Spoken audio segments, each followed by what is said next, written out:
Hi, my name is Noah Hunt. I was born in Osceola, Indiana, and I now live in Elkhart, Indiana. My dreams for college is either to attend Bethel University, which is in Mishawaka, or Indiana Wesleyan University, which is in Marion. And I'm going to major in exercise science and hopefully one day work with special needs kids as a physical therapist. The reason that I want to work with special needs kids as a physical therapist is because of my sister Ella. She's been the most inspirational person in my life. She's 9 years old and she suffers from a terminal illness known as spinal muscular atrophy, or more commonly known as SMA. SMA is a muscle tone loss illness where she loses her muscle tone and she cannot move her legs, arms, or any big parts of her body. She can move her fingertips, toes, and one side of her mouth. She struggles to live a normal life, as most people would define it as, but she continuously has a smile on her face regardless of the circumstances, which is why she is the most influential person in my life. Even though she could be having a bad day, upset, she still manages to find the best in every situation and act as though everything's okay. And she lights up the room when she walks in as well. And while she lies in bed a lot of the time, because she cannot get up and walk, run around, she still has a smile on her face and makes everybody around her feel her joy. She shows what can happen if you choose to be joyful in your life, and what can happen if you choose not to let your circumstances affect you. Though her ability to have the greatest spirit and joy out of anyone I know, she also influences me greatly because of her relationship with God, and how I can see her faith and her trust in His plan and what He's doing. There have been many times in my life, in her life, where it's been rough or a near-death experience, but God has brought her back and made her healthy again. I've been able to see how she has grown through that and how she continues to have trust in Him and rely on Him.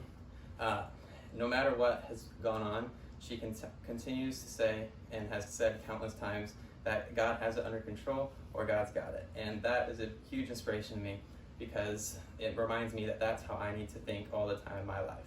I can walk and run and do what a normal person, per se, would be able to do. And while she's still in a bed and cannot, she still says God has it under control and God's got it all the time, which reminds me that I need to be able to do the same. There have been times where she's nervous or scared, such as when she's been at the doctor's office getting shots, or getting an appointment with a physical therapist, and she still has trust and hope that God's got it under control, and she doesn't let the times or circumstances affect her view of God and how she reacts to these circumstances. I can see how God works in her life, and it also reflects what He's doing in mine as well. We've been very blessed multiple times in our life, and we've been able to see things that a lot of families don't have the opportunity to see. And with her condition, I've been able to meet a lot of different families, different walks of life, and I've been able to see how God has really blessed my family. And it reminds me to thank Him a lot and be very thankful for everybody in my family.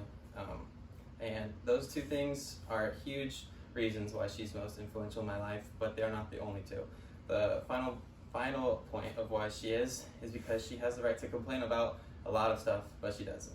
I mean, just imagine being stuck in a bed for 80% of the day and not being able to get up and walk, run, go play outside. I mean, you would want to complain, right?